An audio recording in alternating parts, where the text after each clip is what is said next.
Sasa leo ndo nimetambua kwa nini jana nilitaka ama nijikuta nimefanya ile mistake kidogo. Ni kwa sababu huku kuna Enzo na kule kuna Kenzo. Ndio maana walinichanganya msikilizaji, lakini yote kwa yote hakukuharibika kitu chochote tofauti na picha tu ya simulizi. Kwa nimekuja kutambua kwamba ni story ambazo sizijui zote wahusika wakuu ni nani, na bahati mbaya zote zimesimuliwa kwa wakati mmoja, ya hali musika ama usika wa pande zote mbili wanafanana majina. Kule kwenye Secret Love ya Judith kuna Kenzo na huku kuna Enzo. Kwa nadhani hapo ndio maana nimechanganya. But I hope mko poa sana, na leo hii ninataka kuamini baadhi ya wasikilizaji wangu wana nishati za mbingu na ardhi kwa kuweza kuhisi baadhi ya vitu ambavyo vinaweza vikatokea baada ya mimi kukuuliza msikilizaji ya kwamba je, Enzo amepatwa na nini? Ni kweli Enzo hajawahi kumpenda Ishani?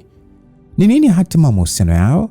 Je, Ishani ataweza kuishi pasipo na Enzo? Maisha yake atakuwaje pasipo na uwepo wa Enzo? Majibu yalikuwa ni mengi sana.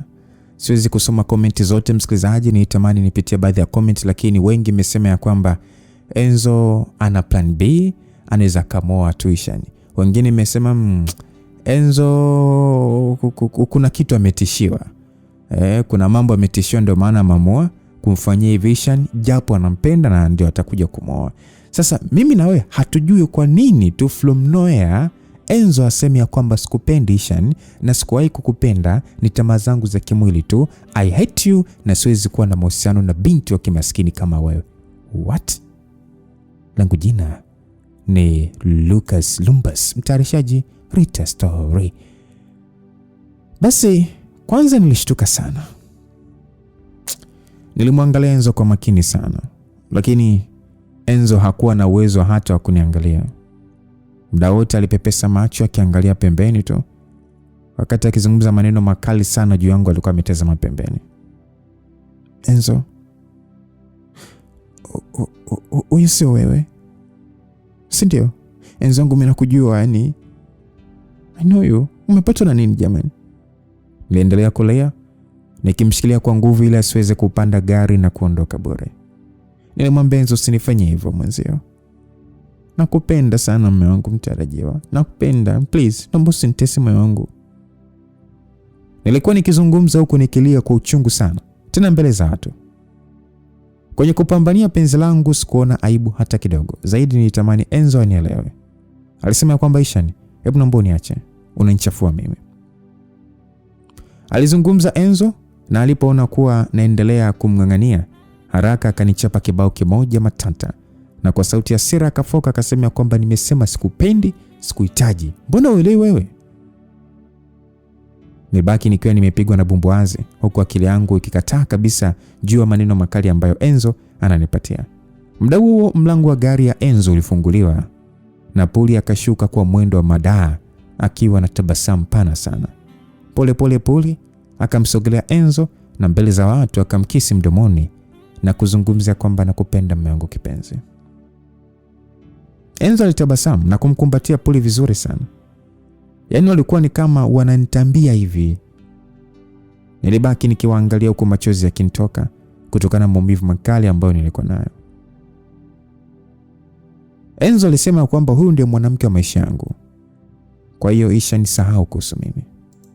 Enzo alizungumza hivyo kisha akamshika mkono Puli na moja kwa moja wakapanda gari yao na kuondoka. Siku hiyo bwana, mimi nilikuwa kituko cha mtaa mzima. Yaani sijui niwaambie nini, lakini ndugu yenu mimi nimejua kudhalilika. Shoga yenu nimejua kuaibika, tena mbele ya kila mtu, mpaka wajumbe wa nyumba 10. Kuna shoga yangu, nadhani namkumbuka anaitwa Pili, akaniambia kwamba twende ndani kipenzi. Basi nisema kwamba Pili niache tu, nimeumbuka mimi. Nijibu na kuendelea kulia tu. Mashoga zangu wengine nao wakasogea na kunisaidia kunyanyuka, kisha moja kwa moja wakanipeleka ndani kwangu. Siku ilikuwa ni ngumu sana na nzito kwangu.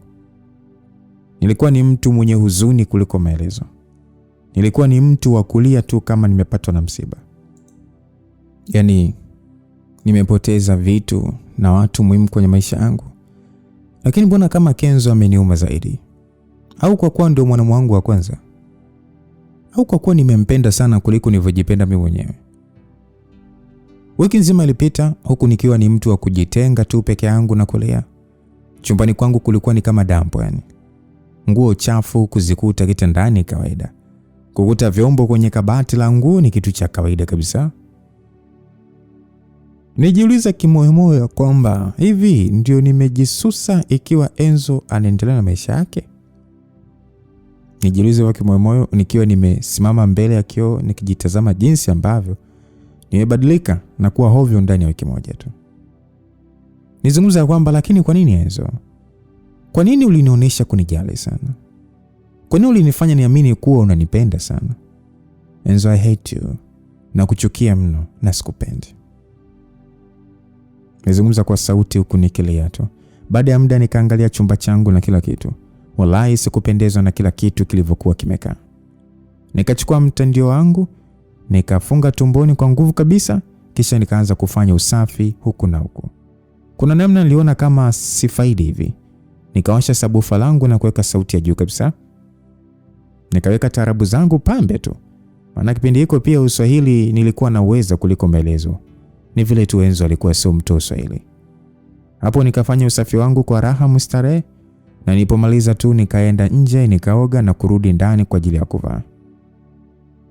Sasa nikasema, wiki moja tu tayari mshepo wangu wote umepululuka ise. Mapenzi kubabako.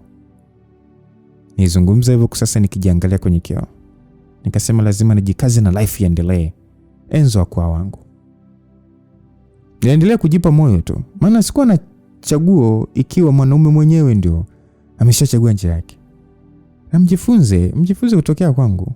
Kipigwa tukio, jipe moyo wa kuwa wako afu songa mbele. So mimi nilivaa mavazi yangu mazuri na kutoka nje. Nimuuliza mpangaji mwenzangu ambaye yeye ni mlokole, nikamwambia kwamba wewe hivi kwa Kigoma kiko wapi? Maana kimenipa amsha hatari.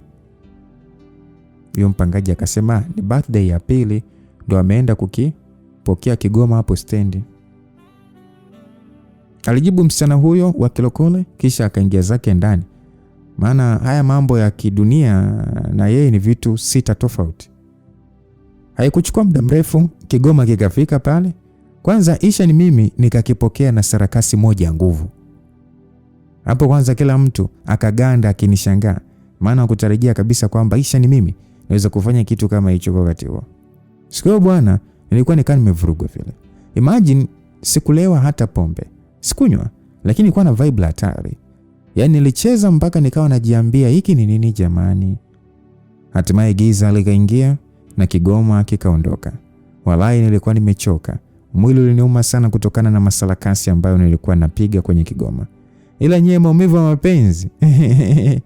Imagine nje nilikuwa nimechangamka sana, lakini nilivyoingia tu chumbani kwangu nikajikuta nikipata huzuni tena na nikajikuta nikianza kulia upya. Hatimaye wiki nyingine tena ikapita huku nikiwa singwengwe. Upweke unatesa nyie. Kwa upande wa Enzo sijui hata alikuwa na hali gani, lakini hakuwahi kunitafuta hata siku na moja, na online namuona kila siku. Nijiuliza kwamba kwa hiyo ni kweli Enzo hunitaki tena. Nijiuliza nikiwa nimekaa kitandani, na muda huo sasa ilikuwa ni 4 asubuhi. Sauti ya shoga yangu pambe yani Pili akasema kwamba Isha, kuna mgeni wako. Nikasema nakuja. Nijibu hivyo kisha nikajiuliza mgeni gani tena jamani? Au shemeji Niki? Itakuwa katumwa na Enzo huyo. Nijikuta nikifurahi sana huku imani yangu kubwa ikiamini kuwa ni Niki ndo amekuja kunitembelea.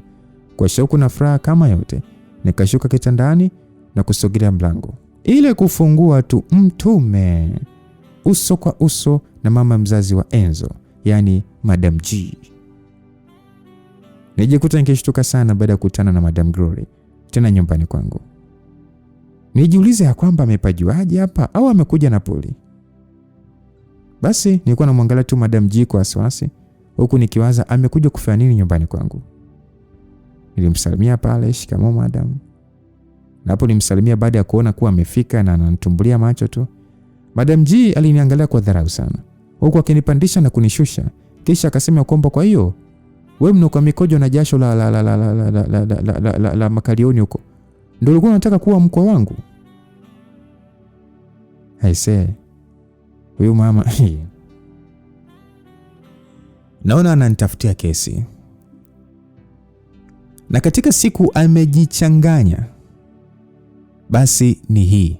Bora tu angebaki nyumbani kwake kuliko kuja kuniletea dharau zake kitani kwangu. Ainiuliza kwamba hivi ni juju la aina gani ulitumia kupumbaza akili ya mtoto wangu? Ainiuliza Madam Glory. Na mimi kwa jaziba nikamwambia kwamba madam, excuse me, usisahau uko nyumbani kwangu. Kwa hiyo hakikisha unaongea na mimi vizuri, tena kwa heshima na adabu. Madam alicheka akasema, eti nyumba. Hii nyumba au takataka? Wakisema wenye nyumba watoke na wewe unatoka.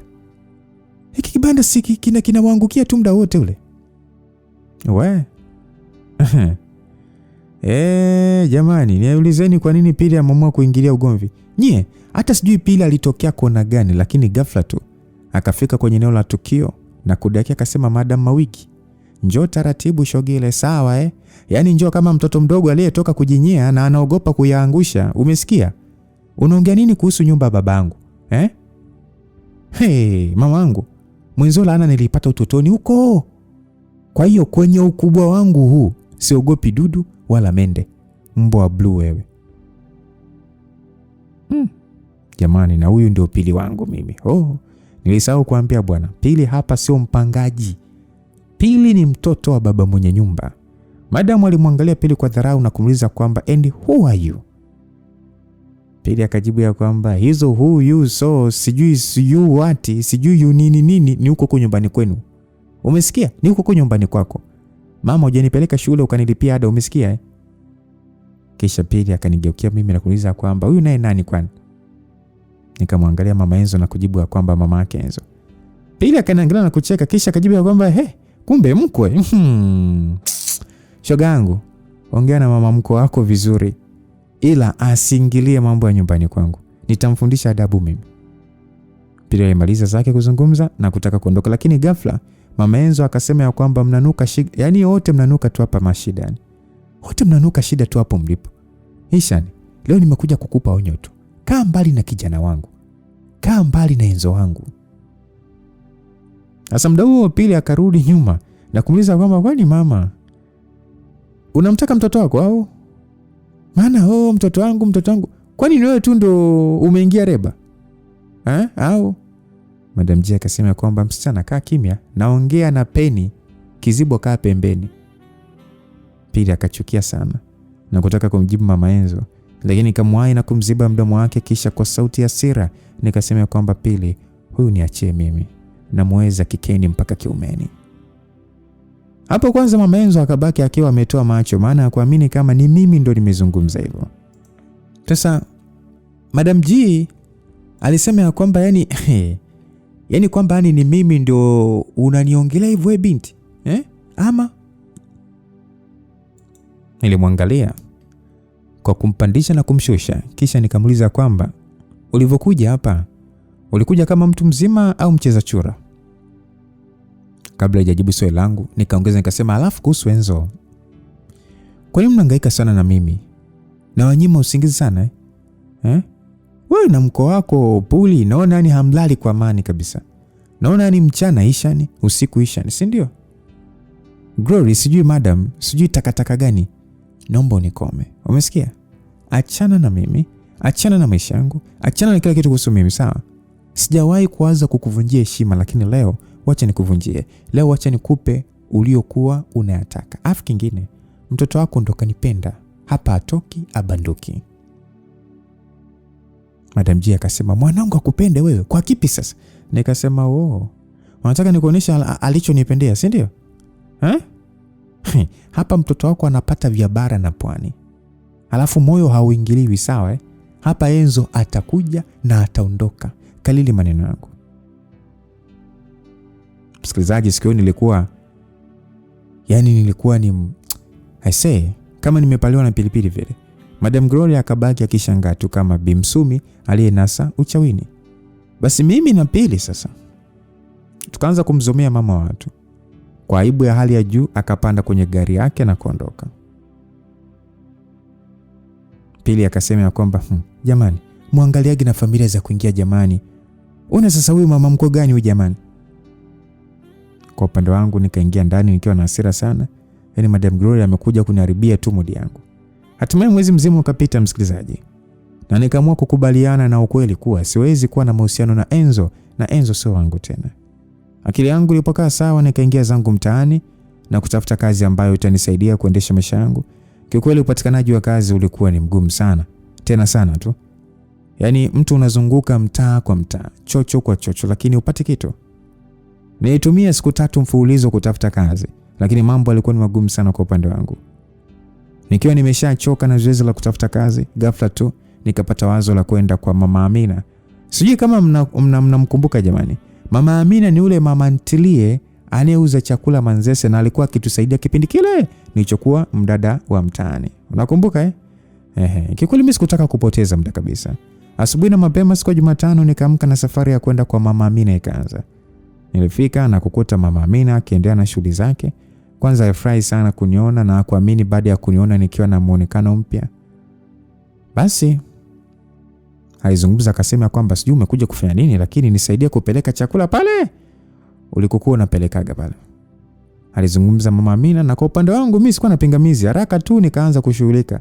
Siku hiyo bwana nilishinda kwenye mgahawa wa Mama Amina nikimsaidia kazi zake za hapa na pale. Sasa mida ya jioni nilipata wasaa kuzungumza na Mama Amina, na nashukuru Mungu alinielewa kabisa na akanipatia kazi kwenye mgahawa wake ambao ulikuwa ni maarufu sana hapo Manzese. Ishani wenu nikaanza maisha mapya ya kujitafutia, na sitaki kujisifia lakini najituma mwenzenu. Yaani nafanya kazi kama mashine mpaka Mama Amina mwenyewe alikuwa ananionea huruma. Mama Amina alisema kwamba Ishani leo Amina wangu anakuja kunitembelea. Nimwangalia kutabasamu kisha nikasema kwamba kwa mara ya kwanza nakutana na Amina leo, maana namsikiaga tu. Mama Amina akasema yuko njiani. Sijui amepata likizo huko chuoni ndio naona ameamua kuja kunitembelea. Nikasema kwa Mama Amina, unataka kuniambia kuwa Amina huko Dodoma anasoma na kufanya kazi? Mama Amina akasema ndio, mwanangu amebahatika. Basi story kati yangu na Mama Amina ziliendelea na kazi pia ziliendelea.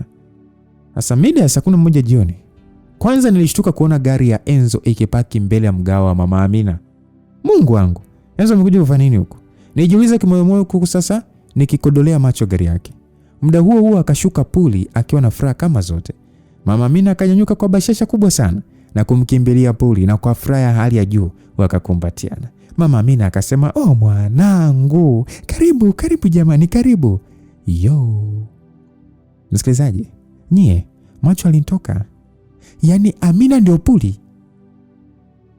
Alafu kutata wewe unajiita hata Amselini, kumbe unaitwa Nyangeta. Kumbe Amina ndio Puli. Hii kitu imekaaje? Sawa, duniani wawili anaweza kuwa sio Puli. Haya, vipi kuhusu gari ya Enzo? Maana gari na kutajia plate number zake hata nikiwa usingizini. Plate number na kutajia vizuri sana. Kwa haraka nikanyanyuka nilipokuwa nimekaa na kusogea alipokuwa amesimama Puli na Mama Amina. Puli alishtuka sana baada ya kuniona. Akabaki akinitolea macho akiwa na wasiwasi sana. Macho yake tu aliweza kuelezea kuwa kuna kitu hakiko sawa kabisa. Mama Amina akasema, Ishani, umemuona Amina wangu? Mama Amina aliniuliza kwa bashasha hali ya juu. Nikawaangalia kwa muda na kweli walikuwa wamefanana sana. Kisha nikauliza kwamba kwa hiyo huyu ndio binti yako Amina ambaye anaishi Dodoma? Yaani niliuliza makusudi msikilizaji, nikitaka kupata uhakika wa mambo husika. Mama Amina akasema kwamba wewe uone tulivyofanana jamani. Yaani huyu ndio kifungua mimba wangu. Jamani Amina wangu, karibu mwanangu. Nilikumisi wewe binti jamani. Mama alizungumza sana na kumshika mkono binti yake, kisha akaenda kukaa kwenye viti. Muda huo macho ya Amina ambaye mimi namjua kwa jina la Puli yalikuwa akiniangalia mimi tu. Msikilizaji, kuna watu hapo town wanajiita Selini, walikotoka ni Nyangeta. Kwanza unajua mimi nilicheka. Nikagunganisha mikono yangu nikasema, makubwa. I say. Sasa Mama Amina akasema kwamba mwanangu, pole na safari. Alikuwa anamwambia binti yake. Mimi sasa binti yenu hapa nisiyekuwa na uvumilivu, nikadakea nikasema safari kutoka Masaki au. Amina akashtuka sana na kubaki akiniangalia. Mama Amina akaniuliza kwamba umesemaje? Nikasema nimesema Amina ni mrembo sana kama mtoto wa Masaki. Asa muda huo simu ya mama Amina ikaita. Akapokea na akazungumza kidogo kisha akasimama na kuniambia kwamba Ishani, endelea kumpa kampani mrembo wangu hapa. Kuna mzigo naenda kuuchukua hapo Magomeni mara moja. Nikasema sawa mama. Nilijibu kwa furaha sana maana nilikuwa nikitamani sana muda kukaa na huyu puli wa mchongo. Kwa muda huo jioni hakukuwa na wateja wengi hivyo. Hata muda wa kupiga umbea unapatikana. Nikanawa mikono yangu kisha nikamsogelea puli. Nikamwambia kwa hiyo jina lako ni lipi kati ya Amina na Puli? Puli akaniangalia tu kisha akageukia upande wa pili akiwa sasa hana majibu sahihi ya kunipatia. Sasa kwa kuwa nilipanga kumnyosha, nikaendelea kumtibua. Nikasema kwamba kwa hiyo Enzo anajua kama huyu ndo mama yako mzazi na jina lako ni Amina na sio Puli. Puli akanigeukia kwa hasira sana na kutaka kuzungumza lakini nikamwona nikasema twende polepole bwana. Twende taratibu binti Puli aka Amina. Nimpigie aje hapa au? Lazima ajue majina yote mawili ya mke wake au sio? Sasa ngoja nikuulize kitu. Ile mama tajiri nani yako ikiwa huyu mama anayechomeka na moto kila siku ndo mama yako mzazi? Puli aliniangalia kwa sauti ya hasira akanifokea akasema kwamba Ishani, kimya. Na kwenye maisha yangu hakuna kitu kinakuhusu. Nitabasamu nikamuuliza kwamba kwa hiyo mama Amina anajua kuwa wewe ni mke wa mtu sasa hivi ama? Puli akajibu Ishani, achana mimi nimekuambia. Sitaki tena uendelee kuhangaika na maisha yangu. So endelee kuhangaika na maisha yako tu ya kimaskini bwana. Wewe endelee tu kutangatanga huko. Msikilizaji hapo nijikuta nikipata hasira zaidi. Nini? Kwamba niendelee kuhangaika na maisha yangu ya kimaskini na kutangatanga. Nimwambia kwamba labda kama nitakufa lakini nikiendelea kuishi hakuna rangi utacha kuona. Kisha hiyo nikaondoka zangu na kwenda kusafisha vyombo vichafu ambao vilikuwa vikigalagala tu kwa wakati huo. Asa muda wangu wa kuondoka ulipofika nikaondoka zangu nyumbani. Kikweli nilikuwa na maswali mengi sana kwa wakati huo. Niliwaza Puli ni ana lengo gani na Enzo wangu? Ninavyompenda Enzo alafu eti mjinga mmoja tu anajitokeza na ujinga wake. Kikweli mimi siku nilikosa usingizi kabisa. Nilibaki nikiwa sina amani kabisa. Asubuhi na mapema nikaamka na kama kawaida nikaingia zangu kibaruani. Siku nilimkuta Puli ambaye kwa jina lingine ni Amina akiendelea kumsaidia kazi mama yake. Basi mama Amina akasema kwamba leo umechelewa sana Ishani. Alisema hivyo mama Amina. Sasa nilisema kwamba nisemee mama yangu leo kulikuwa na foleni sana. Nijibu kwa utulivu hali ya juu. Akasema jitahidi kuamka mapema basi. Yaani leo nimshukuru tu Amina. Nikasema itajarudia tena. Basi nijibu hivyo kisha nikaenda kwenye sehemu ya kubadili nguo, nikavaa nguo za kazi na kwenda kuendelea na majukumu yangu ya kila siku. Katika siku niliumia basi ni hii. Siku hiyo mama Amina muda wote alikuwa busy na binti yake. Katika siku nilifanya kazi kama mbwa ni jamani. Muda wote mama Amina alikuwa busy akipiga story na Amina wake. Siku hii nilifokewa bila sababu. Nilitumwa huku na huku pasipo kuonewa huruma wala hata kupumzika. Mama Amina akasema kwamba Ishani, hivi umefuata vile vyombo ulivyowapelekea wale mafundi au? Mama Amina aliniuliza kwa sauti ya juu kabisa. Nikasema hapana, namalizia kuosha vyombo tu alafu naenda kuchukua. Nijibu kwa pole kabisa. Mama Amina akasema kwamba unafanya kazi polepole kama jongo jamani. Kama hutaki kazi si uache. Na vyombo vyangu vikipotea tu unaenda kununulia. Au nakukata mshahara wako. Mimi sitaki uzembe kwenye kazi yangu. Kwanza nibaki nikishangaa tu. Maana huyo mama hakuwahi kuzungumza na mimi hivi hata siku na moja. Yaani muda wote alinifanya mimi kama binti yake, lakini leo cha moto nakiona wallahi. Puli ni mchawi nini? Basi nikaosha vyombo vyangu haraka kisha nikaenda kufuata vyombo vingine mitaani. Siku zote huwa naondokaga pale saa 2 lakini siku hii ilikuwa tofauti kabisa. Mpaka nifika saa 4 usiku hakukuwa hata dalili ya mimi kuondoka. Maana nilikuwa nikipewa kazi juu ya kazi. Nilisema kwamba mama nimaliza kila kitu. Nimwambia mama Amina, mama Amina akasema kwamba haya kwa heri. Alijibu kisha akaendelea kupiga story na binti yake. Sasa Amina ambaye ni Puli akaniuliza kwamba kwa unasubiri nini binti? Aliniuliza baada ya kuona nikiwa nimesimama tu badala ya kuondoka. Nikajibu nasubiri pesa yangu. Nilijibu hivyo kwa sababu mimi na mama Amina huwa tunalipana kila siku 7,000. Mama Amina akaniangalia na kujibu kwamba nitakupa kesho, bado sijapiga mahesabu. Kisha mama Amina na binti yake wakanyanyuka na kuondoka zao na kuniacha mimi nikishangaa tu. Kwa wakati huo nilihisi kuchanganyikiwa kabisa. Maana sikuwa hata na pesa ya nauli. Mara nyingi huwa mimi nategemea pesa ambayo nalipwa ndio nitumie nauli ya kurudia nyumbani. Basi isha ni mimi nikashika njia na kwenda dukani kwa Mangi na kumkopa pesa, na Mangi alinipa pasipo wasiwasi, kwani mara nyingi bidhaa za mapishi huwa tunanunua kwake. Nikiwa nimesimama kwenye kituo cha daladala, ikaja gari moja nyeusi na kusimama pembeni yangu. Na polepole vioo vikashushwa, nikajikuta nikikutana uso kwa uso na Enzo. Kwanza moyo wangu ulilipuka kwa furaha ya hali ya juu, lakini sikutaka kuonyesha hilo kwa Enzo. Na kwa kumuonesha kuwa sijali lolote, nikasogea sehemu nyingine. Enzo aliniita akitaka nipande kwenye gari. Kuna mdada mmoja ambaye alisimama pembeni yangu. Yeye naye alikuwa anasubiri daladala, akasema kwamba dada unaitwa? Nikamwambia mimi sio Ishani. Nimejibu kwa sasa nikitamani hata kucheka. Akili za Enzo bwana anazijua mwenyewe. Kwa haraka akashuka kwenye gari na kuja kuninyanyua kwa nguvu sana. Hali hiyo sasa iliwashtua watu wengi sana na baadhi yao wakajitokeza kwa ajili ya kunisaidia. Enzo akasema kwamba jamani, huyu ni mke wangu. Alizungumza Enzo baada ya kuona watu wanamzonga. Wewe kitendo cha kusikia nimeitwa mke tu. Akaisia kakapanda. Kisha nikazungumza akasema kwamba msijali jamani, niko salama, ni mume wangu. Raia wakatulia pale, kisha mimi na Enzo tukapanda kwenye gari. Nilipanda kwenye gari ya Enzo nikiwa na hasira ya usoni tu, lakini nilikuwa na furaha sana moyoni mwangu. Maizangu, huyu kaka ninampenda sio utani.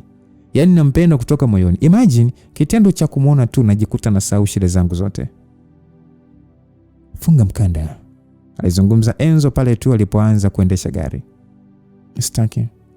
Nijibu kwa sauti ya kudeka, huku nikijifanya kuwa busy sana. Maskini Enzo wa watu akasimamisha gari na kunisaidia kufunga mkanda na safari ikaanza. Kiukweli safari ilikuwa ni yenye ukimya sana. Enzo hakuwa akiongea kitu chochote kile, na mimi nilikuwa kimya nikimwangalia kwa kuibiaibia tu. Ila nyie Enzo amepungua sana. Uso wake haukuwa na nuru kama ambavyo alikuwa mwanzo. Yaani sijui niseme kitu gani, lakini Enzo wangu hayuko sawa kabisa. Enzo akaniangalia kwa muda huku akifocus na kuendesha gari, kisha akavunja ukimya na kuuliza kwamba huku umetoka wapi saizi? Ndio maana kwa sitaki upande gari yako. Kwani nilipotoka mimi wewe pana kuhusu nini? Nilimuuliza nikionyesha kuwa sitaki kabisa shobo na yeye. Aisha, ni sasa hivi ni usiku sana. Angalia muda vizuri, ni saa 5 nienda saa 6. Usahau kuwa wewe ni mtoto wa kike. Usahau kuwa mimi nilikuwa nikilala nje kila siku na sikuwahi kudhurika na kitu chochote. By the way, unaendeleaje na mke wako? Hapo Enzo alishusha pumzi kidogo. Sijui msafiri ameenda Kenya na mama yake. Aisha, nisitaki kubadilisha mada. Nataka kujua umetoka wapi muda huu. Kwani mimi nikitembea usiku unaumia nini? Matembezi yangu yanakuhusu nini kwa mfano? Enzo, wewe mnaomba nishushe hapa panatosha. Nijifanya kuwa na hasira sana, lakini moyoni ilikuwa na furaha isiyokuwa na kifani. Baada ya mwendo wa kama nusu hivi, hatimaye nikafika nyumbani kwangu. Haraka nikafungua mlango wa gari na kushuka. Baada ya kushuka tu, Pili akasema kwamba asante Mungu umerudi. Alizungumza Pili ambaye nilimkuta hapo nje akizunguka tu. Nilimuuliza kwamba Pili, kuna nini? Mbona kama umepaniki? Pili akasema nakupigia simu hata upatikani. Na muda unayoma tu ndugu yangu. Unajua umenipatia wasiwasi sana. Hujawahi kuchelewa kurudi kama hivi. Alizungumza Pili akionyesha kujali sana kuhusu mimi. Yaani kama ni rafiki tu, walai Mungu amenibariki. Huyu msichana ananijali sana na kunipenda. Basi nilimjibu ya kwamba simu yangu imekufa chaji, lakini pia kulikuwa na kazi nyingi sana leo na foleni kubwa tu ilikuwepo ya kutosha. Niliongea tu hivyo kwa ajili ya kumtoa wasiwasi. Pili sasa kwa umbea akasimama na kuangalia gari, kisha kaniuliza kwamba ushapata bwana mwingine tena mwenye gari? Nilicheka na kumjibu ya kwamba hamna bwana. Huyu ni kaka wa bosi wangu tu. Kwa kuwa tumechelewa kutoka ndio ameambiwa anilete nyumbani. Niliamua tu kumdanganya Pili. Maana akili yake najua vizuri sana. Yaani angejua kuwa ni Enzo angemwashia moto hatari sana. Kwa hatua za haraka nikasogea mpaka kwenye gari ya Enzo na kufungua mlango. Enzo akauliza kwamba kwa hiyo ulitaka niondoke ikiwa hujaniaga? Aise, msikiliza wewe, naomba ondoke. Nijibu kisha kwa hasira nikabamiza mlango wa gari na moja kwa moja mimi na shoga yangu tukaingia ndani na Enzo naye akaondoka. Siku iliyofuata kiukweli nilikuwa nina uchovu wa kutosha, lakini pia mwili uliniuma sana kutokana na kufanya kazi mfululizo pasipo kupumzika. Sasa nikajikongoja zangu na kwenda kazini. Kwa mara nyingine tena nikachelewa kazini na kumkuta mama Amina akiwa na binti yake wanaendelea na kazi zao. Mama Amina alisema ya kwamba naona sasa ofisi umeifanya kama baba yako. Nilimwangalia tu kisha kwa sauti ya upole nikamjibu ya kwamba kwa leo sijisikii vizuri kabisa na nilikuwa nahitaji kwenda hospitali. Mama Amina akasema kwa hiyo hapa ndio hospitali au mimi ni nesi? Mama Amina aliniuliza hivyo akiwa sameni shikia kiuno. Nisema ya kwamba hapana mama, nimekuja kukuomba ruhusa lakini pia kuchukua pesa ya jana na nijaribu kukupigia simu lakini hujapokea. Mama Amina akasimama kidedea na kuanza kunifokea mbele ya wateja. Na ukizingatia ni asubuhi, wateja wa chai na supu huwa ni wengi sana kwa kweli mida asubuhi. Mama Amina akasema ya kwamba wewe binti sikia, nafikiri mimi na wewe tumefika mwisho sasa, sawa? Kila siku na kisingizio kipya tu binti yangu. Hivi umekuaje siku hizi? Kwanza mwanangu yupo atanisaidia kazi zangu. Ghafla Puli au kwa jina lingine Amina akadeka akasema, mama yako, mimi na hizi kazi wapi na wapi? Unataka nikomae na kubabuka huu na huu moto au? Hapo mama Amina akanyoea na kuwa mpole sana. Kisha akanigeukia mimi na kunifuata akasema, mkabadilishe nguo zako kwa upeleke chai kule site. Kwa kuwa sasa na shida na kazi naitaka, nikajikaza na kwenda kubadilisha mavazi yangu na moja kwa moja nikaanza kuhudumia wateja huku na huko. Kiafya sikuwa vizuri kabisa. Na ile zunguka ya huku na huku nikajikuta sasa nikianguka chini kama mzigo kutokana na kizunguzungu kikali ambacho kilinipata. Mama Amina akasema kwamba hivyo wewe ndio nini kuanguka kwenye biashara yangu? Unataka ufie hapa niambiwe nimekutoa kafara, si ndio? Msikilizaji, yani Mama Amina amebadilika sana. Yaani amekuwa na mdomo mchafu sana dhidi yangu. Na ameanza hivi tu baada ya binti yake kuja. Na vile sasa ndio binti yake ana hela. Walala hoi kama mimi hapa ni kunyanyasika tu. Kwa kuwa nilionekana kuwa mgonjwa sana, nikapatiwa muda wa kupumzika na nilipokaa sawa tu nikaruhusiwa kwenda nyumbani. Kama kawaida, rafiki yangu Pili ndio alikuwa kila kitu. Pili alinisaidia kwenye kila hatua. Yaani paka kuniogesha aliniogesha shoga yangu. Nimwambia asante sana Pili, Mungu akubariki mno. Nimwambia Pili nikiwa na maanisha. Waswahili husema akufai kwa dhiki ndiye rafiki. Siku hiyo Pili alilala na mimi, hakutaka kuniacha hata kidogo. Hatimaye siku mbili zilipita nikiwa bado naendelea kujiuguza. Ikiwa ni majira ya jioni nikiwa nimekaa nje napigwa na jua la kuzama. Muda huo ikaja gari nyingine nzuri sana na kupaki mbele ya nyumba hiyo. Mimi na shoga yangu Pili tukabaki tukishangaa tu. Kisha baada ya muda mfupi akashuka Suzi. Huyu Suzi bwana, sijui kama utakuwa unamkumbuka msikilizaji. Suzi ni mtoto wa mwisho wa Madam Glory. Na kama mnakumbuka vizuri, huyu ndo alikuwa hataki kuniona pale nyumbani kwao. Na huyu Suzi ndo aliyesababishaga nini? Basi Pili akabaki anauliza kwamba huyu nani tena? Aliuliza Pili kisha mimi na yeye tukasimama na kubaki tukimtazama Suzi, ambaye aliposhuka tu kwenye gari akaanza kutusogelea. Alitusalimia pale, habari za hapa? Tukaitikia salama. Tena Pili mwenyewe ndo aliyeitikia salama. Na mimi nikabaki namwangalia tu Suzi kwa dharau. Maana huyu msichana amejua kuninyanyasa sana nyumbani kwao. Sana tu. Sasa basi, nilimuuliza kwamba nikusaidie nini? Hapo Pili akaniangalia kuuliza kwamba mnajuana? Nikamjibu ndio. Baada ya kumjibu kuwa mimi na Suzi tunajuana, Pili akageuka zake na kwenda chumbani kwake na tukabaki mimi na Suzi tukiangaliana tu. Safari hii Suzi alionekana kuwa mpole na mtulivu sana. Na tofauti na Suzi, yani ni tofauti na Suzi yule ambaye namjua mimi. Nimuuliza kwamba umepajuaje hapa? Nimuuliza maana naona ni kama wanaanza kupazoea nyumbani kwangu sasa. Wanaambizana tu na kuja muda na saa wote wanaojisikia. Suzi alisema kwamba tunaweza kupata muda wa kuongea wawili mimi na wewe, mambo tu machache. Nilisema kwamba Suzi, hivi unavyo niangalia unahisi mimi na muda wa kuzungumza na wewe?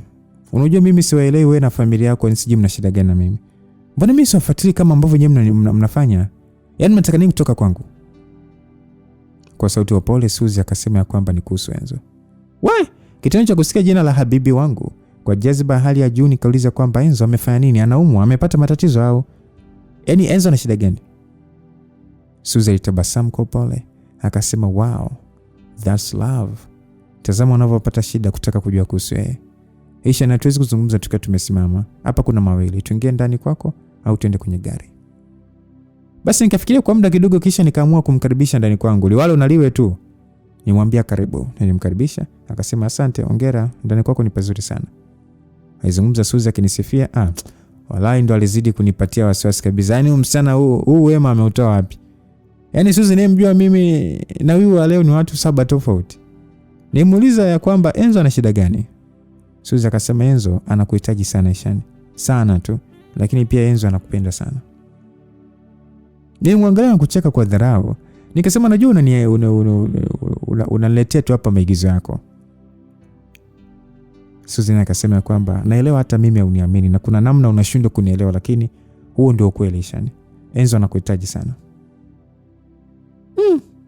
Msikilizaji, hapo kwanza ndo nikakumbuka kuwa huyu mwenyewe alikuwa anamtaka kaka yake. Na kwa kuwa leo yuko nyumbani kwangu, wacha nimwambie ukweli wake. Nikaambia kwa hiyo, yani hapo Suzi unataka ni mimi niwe na mahusiano na Enzo, si ndio? Suzi akajibu ndio. Nikasema vipi kuhusu mke wake? Okay, au achana na mke wake. Vipi kuhusu wewe? Maana najua unatamani sana kuwa mke wa Enzo. Hivi una akili nzuri kweli au Enzo si ni kakako wewe? Suzi alitabasamu. Akasema kwamba kweli Enzo anakupenda sana. Mpaka amekwambia mambo yangu mimi na yeye. Lakini kuna kitu kasahau labda. Ishan, mimi na Enzo sio ndugu hata kidogo. Yaani hata nusu. Enzo amezaliwa peke yake kuanzia kwa baba mpaka kwa mama. Msikilizaji, hapo nishtuka. Kwa shauku nikamuuliza kwamba kivipi? Suzi alikaa vizuri na kuendelea kunipatia uondo wa mambo ambayo sikuwa ninajua kabisa. Suzi akasema kwamba Ishan, mimi sio mtoto wa kishua kama unavyofahamu. Mimi ni binti wa kijakazi tu. Mamangu mzazi alikuwa ni mfanyakazi pale nyumbani kwa kina Enzo. Na mamangu alikuwa ni single mama. Tangu nimezaliwa mimi sikuwahi kuonana na ndugu hata mmoja wa mama yangu. Na ndio maana hata mamangu alipofariki bado niliendelea kubaki yani kama mtoto tu wa kwenye familia ya kina Enzo. Kwa hiyo niliendelea kubakia pale kwa kina Enzo. Nilishangaa nikasema Suzi, unanitania si ndio? Hivi uwe mtoto wa mjakazi alafu ndio Madam Gloria akupende kiasi hicho? Suzi akasema Ishan, kuna mambo mengi sana ambayo huyafahamu na usio wakati sahihi. Sitaki kuwa muongo kwako, mimi nampenda sana Enzo tena sana. Lakini Enzo anakupenda wewe mno. Na wahenga walisema kuwa upendo wa kwanza kwa mtu ni kumpatia furaha, na furaha ya Enzo ni wewe tu na sio Puli. Isha nataka kumuona Enzo akiwa na furaha. Nataka kumuona Enzo akiwa na amani kama hapo awali. Nimechoka kuona na kusikia sauti ya kilio chake kila siku. Nilimwangalia Suzi kwa muda nikamuuliza kwamba Suzi, yani umekuja kunichezea wewe, si ndio? Suzi akasema najua sio rahisi kunielewa, lakini huo ndio kweli. Isha ni Enzo anakupenda sana, tena sana tu. Kwa sasa hivi anapitia kipindi kigumu sana. Nikasema, lakini Enzo amenitamkia kuwa hanihitaji kabisa kwenye maisha yake. Sasa iweje yani? Suzi akasema kwa sababu anakulinda wewe. Kwanza nilishtuka. Ule mshtuko wa herufi kubwa, nilimuuliza kwamba ananilinda kivipi? Kabla Suzi hajajibu swali langu, muda huo simu ya Suzi kaita na Nick, rafiki wa karibu sana wa Enzo, ndo alikuwa anapiga. Suzi alipokea pale. Muda huo sasa ikasikika sauti ya Nick akiongea kwa jazba, lakini pia na wasiwasi mkubwa sana ndani yake. Alisema kwamba Suzi, nipo hospitali, nimemleta Enzo, ana hali mbaya sana, amekunywa sumu. Nijikuta kidakia kwa mshtuko nikisema nini? Nilimpokonya simu Suzi nikasema kwamba Nick, unasemaje? Na umempeleka hospitali gani? Basi Nick akatajia hospitali aliyompeleka Enzo. Na pasipo kupoteza muda mimi na Suzi tukapanda gari na kwenda kwenye hospitali husika. Walai nilikuwa na wasiwasi sana. Njia nzima nilikuwa nikitetemeka tu. Na kuna muda nilikuwa yani naona kama sifiki hivi. Basi foleni za hapa na pale ndio zilikuwa zikinichanganya zaidi.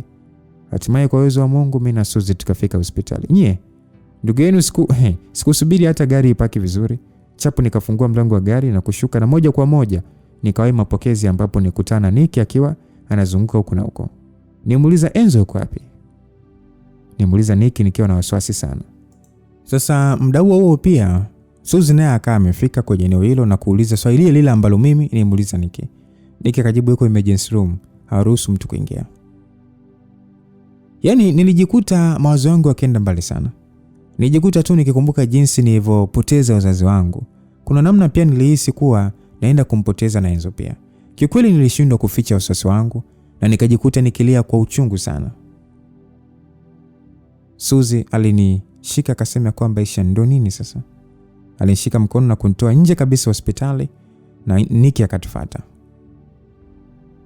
Sasa Nick akasema kwamba nafikiri pia Isha ungeondoka tu, maana Madam Gloria akiukuta hapa hali itakuwa sio shwari kabisa na ukizingatia yuko njiani anakuja. Alizungumza Nicky akionyesha kumwogopa sana Madam Glory. Kwa ujasiri wa hali ya juu, nikafuta machozi nikasema kwamba hakuna sehemu naenda. Siwezi kumwacha Enzo kwenye hali mbaya kama hii. Nicky akaniangalia na kwa utulivu sana akasema kwamba lakini Madam Glory hataki kabisa uwe karibu na Enzo. Nikajibu Nicky, hilo jambo niachie mimi. Wewe Madam Glory simuogopi na hakuna kitu ananifanya. I say, msikilizaji, ile namalizia tu kuzungumza kwa ujasiri wa hali ya juu, nikajikuta nikichezea kofi moja zito la shavu. Na katika kuangalia vizuri si ndo nakutana uso kwa uso na Madam Glory akiwa amefula kwa hasira. Kikweli mimi waga namuogopa sana Madam Glory, lakini safari hii imekuwa tofauti sana. Tena sana tu. Yaani sijasikia uoga wa aina yoyote ile. Na mimi sikusikia kuwa na wasiwasi juu ya uwezo wake. Madam Glory akamgeukia Suzy na kumuuliza kwamba huyu mbwa amefikaje hapa. Suzy wa watu wakiwa na wasiwasi mkubwa sana akataka kujielezea, lakini nikawahi na kujibu kwamba niko hapa kwa sababu ya Enzo. Basi. Madam Glory ni kama alikuwa hataki kusikia sauti yangu. Kitendo cha mimi kumjibu kwamba nipo hapo kwa sababu ya kumjulia hali Enzo, kwa sababu ya hali ya Enzo, alinitandika kibao kingine. Muda huo mmoja kati ya wahudumu wa hospitali akafika eneo hilo na akasema kwamba Nicky, Enzo ameamka na mnaweza kwenda kumuona, yuko chumba namba 2 private. Jamaa akajibu asante sana. Alijibu Nicky kisha akaondoka kwa kukimbia akiwahi kwenda kumuona rafiki yake. Madam Glory akauliza kwamba unaenda wapi? Aliuliza baada ya saa kuniona kuwa na mimi nataka kwenda udini. Nimwambia kwamba Madam Glory, tafadhali sana naomba niruhusu niweze kumuona Enzo, nakuomba sana. Nimwomba Madam G kwa utulivu wa hali ya juu na machozi yalikuwa yananitilika. Madam Glory akaniangalia kwa hasira sana na kwa ukali wa hali ya juu akasema kwamba umeona hii sura yako kama nguruwe poli, nisije nikaiona kule ndani. Isha, najua hulijui vizuri, lakini safari hii nitakuja kukuonyesha kila rangi ambazo wewe hujawahi kuziona kwa macho ya kawaida. Haya, potea hapa. Madam Glory wala hakusubiria majibu yangu. Kwa mwendo haraka akaondoka na kuniacha mimi na Suzy. Kwa upande wa Suzy pia hakuwa na msaada kabisa. Alibaki akiniangalia kwa huzuni na mwisho akaniaga na kutaka kuingia ndani. Baada ya hatua kadhaa akasimama na kisha akasema kwamba na kuahidi nitampiga picha kwa ajili yako. Kikweli niliishiwa nguvu kabisa na kujikuta nikikaa chini na kulia sana. Moyo wangu ulikuwa na maumivu makali sana kwa wakati huo. Nibaki nikijilaumu ya kwamba kwa nini nimempenda mtu ambaye siwezi kuwa naye. Baada ya kama nusu hivi, Madam na Suzy wakatoka nje na moja kwa moja wakaenda kwenye magari yao. Sasa Suzy akasema kwamba mama, kuna kitu nimesahau, wewe tangulia nakuja. Azungumza Suzy sasa akiangalia huko na huko. Ni wazi kuwa alikuwa ananitafuta mimi. Mama akasema akachukua ulichosahau, mimi nakusubiri hapa. Alizungumza Madam Glory ni kama kuna kitu alisivi. Maana alimkazia sana Suzy kwa wakati huo. Kwa utulivu wa hali ya juu, Suzy akarudi ndani ya hospitali na sijui hata alipita kona gani. Ghafla tu akatokea nyuma yangu. Nilishtuka baada ya Suzy kunishika bega. Basi akasema kwamba wewe pole bwana, sikia, pita huko nyuma, kuna mlango utauona pale, utakutana na Nicky, atakupeleka udini kwa Enzo. Msikilizaji, sikuamini kama Suzy ndo ananisaidia mimi kiasi hicho. Ukizingatia mimi na yeye ni watu ambao tumeishi kama paka na panya. Nilimjibu asante Suzy. Nilimjibu na ghafla tu nikajikuta nikimwamini na kumkumbatia. Suzy akasema hii pesa utatumia kama nauli ya kurudi nyumbani. Alizungumza Suzy na kunipatia kiasi cha shilingi 20,000 na pasipo kupoteza muda akaondoka. Na mimi pia sikuwa na muda wa kupoteza. Haraka nikafuata maelezo ambayo Suzy alinipatia na mwisho nikakutana na Nicky na moja kwa moja akanipeleka wadini. Nimemuita Enzo wangu kwa sauti ya chini sana, huku nikizuia kilio ambacho kilikuwa kinanikaba koo kwa wakati huo. Kwa haraka sana Enzo akanigeukia na kwa sauti ya shida sana akaniita Ishan. Haraka nikawahi na kumkumbatia Enzo kwa nguvu sana na kujikuta nikilia tu. Enzo alinituliza akasema kwamba usilie sana, mimi niko sawa mbona. Muda huo sasa nibadilika na kuanza kumpiga Enzo vibaya mfululizo. Nimwambia kwamba kwa nini umekuwa binafsi sana? Yaani kwa nini unajijali tu mwenyewe? Kwa nini unajali kuhusu watu wengine? Ulitaka kuniacha na nani? Ulitaka uniache mwenyewe kwenye dunia ambayo kila mtu ananichukia? Kwa nini Enzo? Nizungumza nikiwa na maumivu makali sana. Just imagine mtu, yani unapoteza watu wako wa muhimu wote ambao walikuwa ni kila kitu kwako. Alafu ghafla tu mtu ambaye amebaki kama furaha yako na yeye anataka kujiua. Kweli jamani. Ila hii dunia acha tu. Enzo hakuwa hata na nguvu ya kuzungumza. Alibaki akiniangalia tu nilivyolalamika nini. Sasa Nicky akasema kwamba shemeji, hebu tulia basi. Enzo amejua makosa yake, kwa hiyo tulia. Alizungumza Nicky na moja kwa moja akaninyanyua na kunikumbatia kwa nguvu sana. Nikasema mimi siwezi kuishi bila Enzo mimi. Nimejaribu nimeshindwa. Niendelea kulia kwa sauti kabisa kama kawaida yetu tu, unajua Wanyakyusa tunavolia.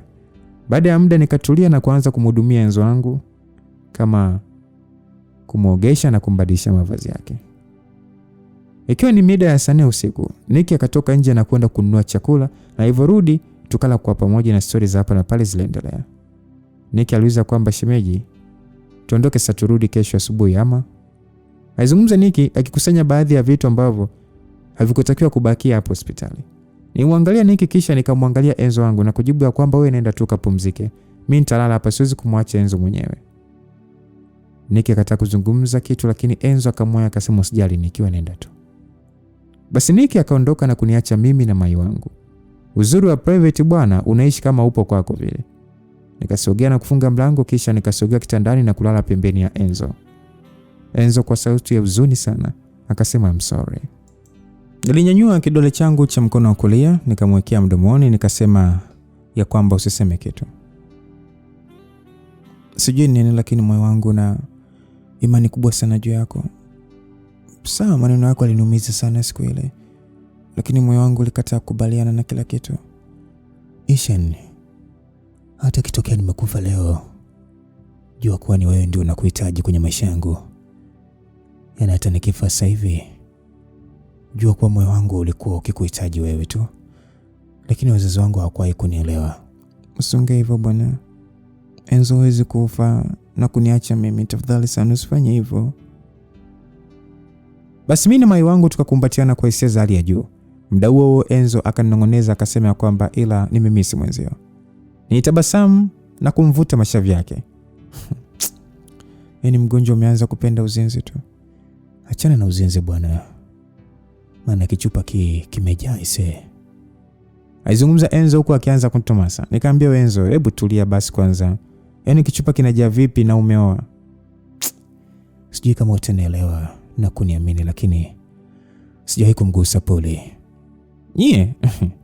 Nijikuta nikicheka tu. Alafu Enzo wangu anavyopenda mambo ya kuchikwichi asimguse mke wake kweli. Mimi najua uniamini. Alizungumza Enzo baada ya kuona kuwa namcheka sana. Muda huo Enzo akanivamia tu mwilini na tukaanza kuingia kwenye mchezo. Kikweli sikuwa comfortable kuzingatia ni hospitali. Na Enzo anaumwa hajakaa sawa kabisa. Enzo, nilimuita taratibu nikitaka aachane na huo mchezo lakini Enzo hakunisikia kabisa. Na mwisho hisia zikashinda. Na mimi na mai wangu tukapinduka kama nusu saa hivi. Mwisho mimi na mai wangu tukapitiwa na usingizi. Asubuhi na mapema mimi na Enzo tukiwa bado tumelala na nguo zetu zilikuwa zimegeregera tu chini. Ghafla tukasikia mlango ukifunguliwa kwa nje. Na ulipofunguka tu akaingia mama Enzo, baba Enzo, Suzi pamoja na Puli, yani mke wa Enzo. Nikukumbushe. Baada ya sisi kupinduka asubuhi na mapema mimi na Enzo tukiwa bado tumelala na nguo zetu zilikuwa zimegalagala tu chini. Alafu hizo people zimeingia. Yo. Kwa waliopo katika mji wa Dar es Salaam msikilizaji, kuna mvua ndani hizi siku 3 na imesababisha eneo ambalo nipo kufanyike maboresho ya nguzo za umeme kuanzia asubuhi mpaka tarehe 20 ya leo mwezi wa pili saa 1 usiku hakuna umeme. Umeona, kwa hiyo nimetafuta tu namna ya kuweza kupata power ya kuweza kufanya kazi, yani vifaa viweze kufanya kazi, tusilale bila chochote. Okay? Kwa hiyo nitakapokuja kwa mara nyingine itakuwa ni sehemu ya mwisho, kwa sababu nilikuwa nimepanga hii simulizi ndio sehemu ya mwisho kabisa, lakini sasa kwa sababu vifaa ama kompyuta naofanyia kazi power yake naona inakwenda kukata sasa, nitakosa hata muda wa kuedit. Kwa naomba tuishie hapa. Alafu tutakutana sasa sehemu ya mwisho tumalizane kabisa na hii simulizi, kisha tuingie simulizi zingine ambazo ni kali sana. Aisee, zibiri kwa hamu sana zianze. Kwa hiyo mwezi wa 3 na mimi utakuwa ni mwezi mzuri sana kwa wanafamilia wa Lumba simulizi. Maana balali zitakazo kuepo. Anyway, tujitahidi tu na tuendelee kumuomba Mungu akubalie funga zetu na tujalie afya njema, tuendelee kukutana hapa Lumba simulizi. Tukutane sehemu ya mwisho ya Ishan. God be with you till we meet again. Bye bye.